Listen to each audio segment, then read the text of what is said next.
बिस्मिल्लाहिर्रहमानिर्रहीम।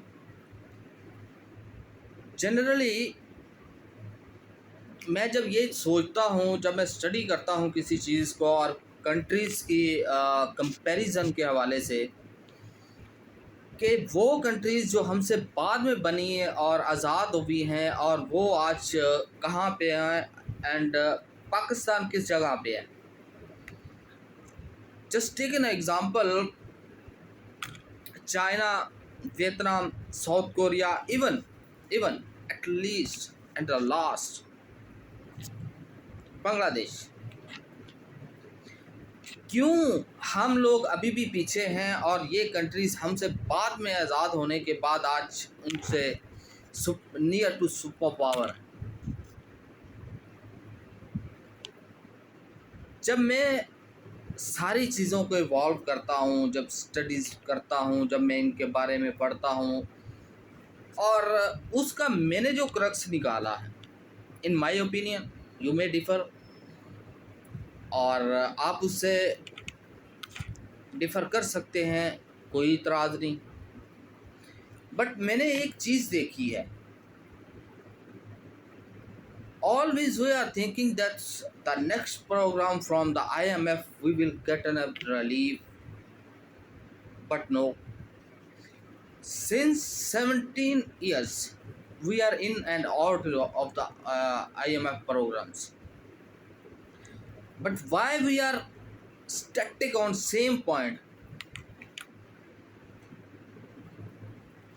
इसकी रीजंस जो मेरी जो कहने के माइंड में आती है और मेरी समझ में आती है, that is structural problem for getting और जनरेटिंग द इनकम। हम सिर्फ हमारे पास second, why we are saying this one, why I am talking like this, let's talk. हमारे पास इतनी स्ट्रक्चरल इशू है कि हम रेवेन्यू जनरेट नहीं कर पाते, बट अकोमोडिटीज़ पे हम टैक्सेस लगा के उसे अपना सर्किट चलाते हैं। उसमें भी एक और चीज़ आएगी उसमें बाद में। IMF का हर प्रोग्राम आपके गले में फंदा तो हो सकता है, बट आपको कोई रिलीफ नहीं दे सकता। We are experienced since 78 years। एक जाल तो है बट बेनिफिट कोई नहीं। द रीज़न, एक elite class from generations they are getting exempted from the taxes. They are not paying the tax.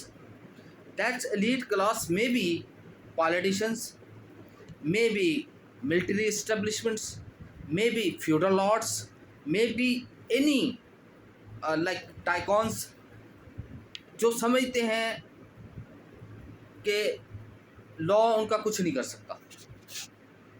That's happening here since 78 years.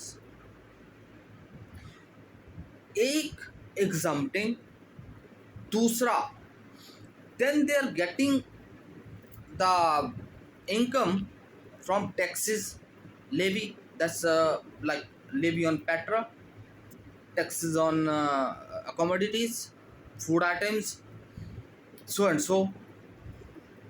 फिर उसमें से मराआत जो लेते हैं इस वक्त, before I was talking with in an other video, 2700 अरब जो है वो ये मंथली जो है इशराफिया और ये खा रहे हैं, खर्च कर रहे हैं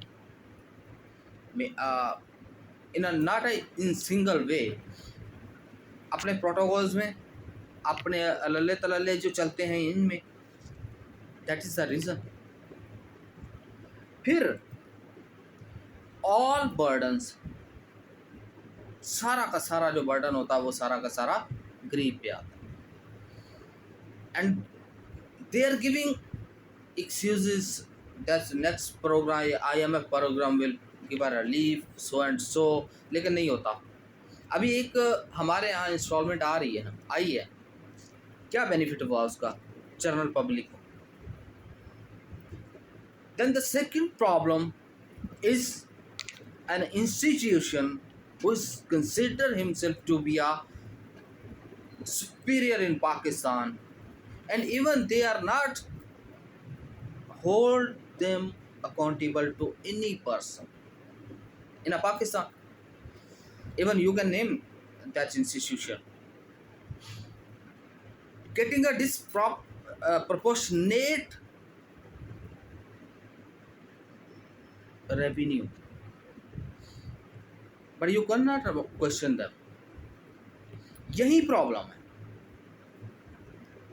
पहली reason, to getting a program from IMF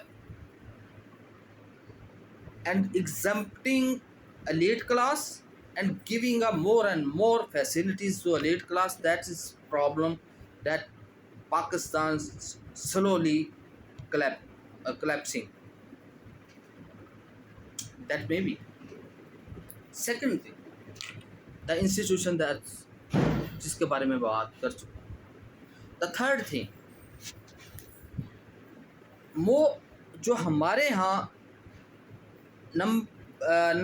कह लें कि एक मेजॉरिटी है जो कि एग्रीकल्चर से बिलोंग करती है. बस उस एग्रीकल्चर के अंदर भी एक सेगमेंट ऐसा है, द वर्ड फ्यूडल लॉर्ड, आप सब जानते हैं, लैंडलॉर्ड्स. अब वो शिकंजे में नहीं आते बिकॉज उन फ्यूडल लॉर्ड्स में से 90% आपके लेजिस्लेचर में बैठे हुए.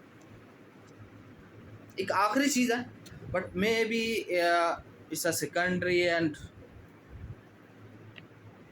Less over. एक जब छोटा किसान जिसको 1, 2, 10, 12, 15 एकड़, इवन कह लें कि 20 एकड़ भी है, वो उसे अब छोटे करें. लेकिन फ्यूडल लॉर्ड जो है, जो इस वक्त आपकी लेजिस्लेचर में भी बैठा हुआ है, वो कहाँ अपने खिलाफ आने देता और कहाँ आपको देगा वो सारे टैक्सेस और ये एंड वो. तो वो तो उसी छोटे किसान पे तो लाजम पड़ सकते हैं, जनरल पब्लिक पे तो लाजम पड़ सकते हैं वो टैक्स, लेकिन आप लेके दिखाएं ना. Let's talk about the electricity bills. आप ज़रा सिंध का इस वक्त 80% बिजली का बिल नहीं देता.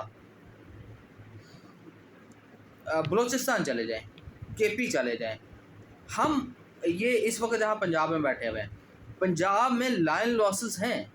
आई एम नॉट डिनाइंग कि यहाँ पे बिल सारे देते हैं, बट यहाँ 95% पीपल जो है वो पेइंग द बिल. हम ये अक्सर कहते हैं, ये क्वेश्चन है. वहाँ फ्यूडल लॉर्ड को क्वेश्चन उठा नहीं सकते और वो लेजिस्लेचर में आपको कहाँ बेनिफिट देगा.